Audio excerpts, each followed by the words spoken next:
সারটা বোঝাচ্ছি। এটা আপনাদের 2020 সালে আসছে। এটা আবার মানে আগের যে অঙ্কগুলো করাইলাম ওইরকম না। এটা আরেক রকমের অঙ্ক। ছোট্ট খুবই মজার অঙ্ক। এটা আমরা ২ বার বোঝাচ্ছি। এটা আরেকবার আছে নিচের দিকে। বলছে on January 2018, Rahim international imported raw materials of school bags for 1 lakh টাকা। বলছে জানুয়ারি 18 সালে রহিম ইন্টারন্যাশনাল ইম্পোর্ট করছে র মেটেরিয়াল স্কুল ব্যাগের 1 লাখ টাকায় এবং এটা তারা বিক্রি করছে আরিফ লিমিটেডের কাছে 1,20,000 টাকায়।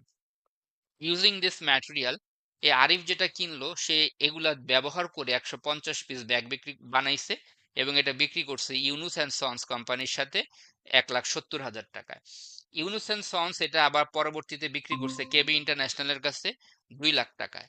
কেবি ইন্টারন্যাশনাল পরে এটা বিভিন্ন কাস্টমারদের কাছে বিক্রি করছে 2.5 লাখ টাকায়। প্রত্যেকবারই 15% ভ্যাট ধার্য হবে। কোন সময় কয় টাকা ভ্যাট ধার্য হয়েছে সেটা বলো। খুবই সহজ।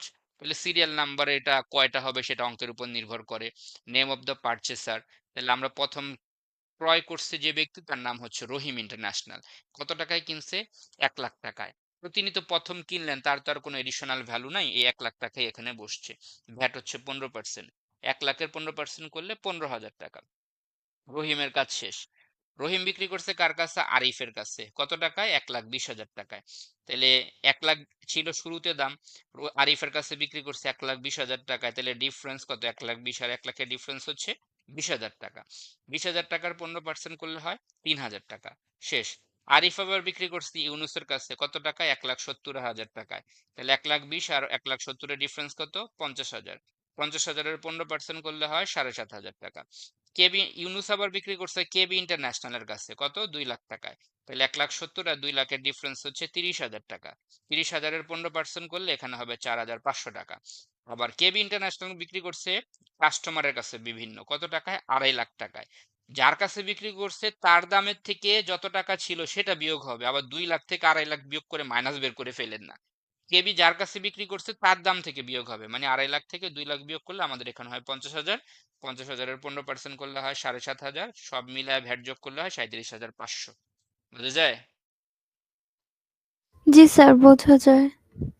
খুবই সহজ অঙ্ক। আবার বুঝাচ্ছি এই ক্যাটাগরির আরেকটা অঙ্ক, তারপরে ছেড়ে দিব, তাহলে ভ্যাট শেষ। দেখেন সেম অঙ্ক।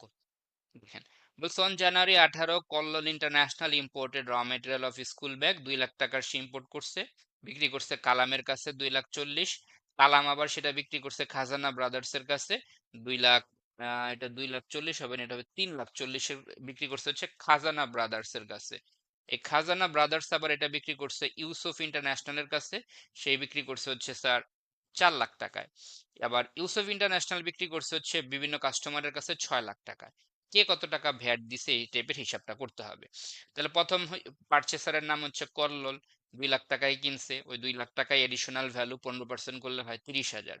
কালামের কাছে সে বিক্রি করছে 2,40,000, তাহলে দুইটার ডিফারেন্স হচ্ছে 40,000। 40,000 এর 15% করলে হয় 6,000। কালাম বিক্রি করছে খাজানা ব্রাদার্স এর কাছে 3,40,000-এ, তাহলে 3,40,000 থেকে 2,40,000 বাদ দিলে 1 লাখ টাকা ডিফারেন্স, 15% করলে হয় 15,000। খাজানা বিক্রি করছে ইউসুফ ভাইয়ের কাছে 4 লাখ টাকায়, 4 লাখ থেকে 3,40,000 বাদ দিলে হয় 60,000, 15% করলে হয় 9,000। ইউসুফ ভাই বিক্রি করছে বিভিন্ন কাস্টমারদের কাছে 6 লাখ টাকায়, 6 লাখ থেকে উপরের 4 লাখ বাদ দিলে হবে 2 লাখ, 2 লাখের 15% করলে হবে 30,000। সব ভ্যাট যোগ করলেই হবে ভ্যাট পেয়েবল 90,000 টাকা। বোঝা যায় স্যার? জি স্যার, বোঝা যায়। তাইলে আমরা, এই ছিল আমাদের ভ্যাট।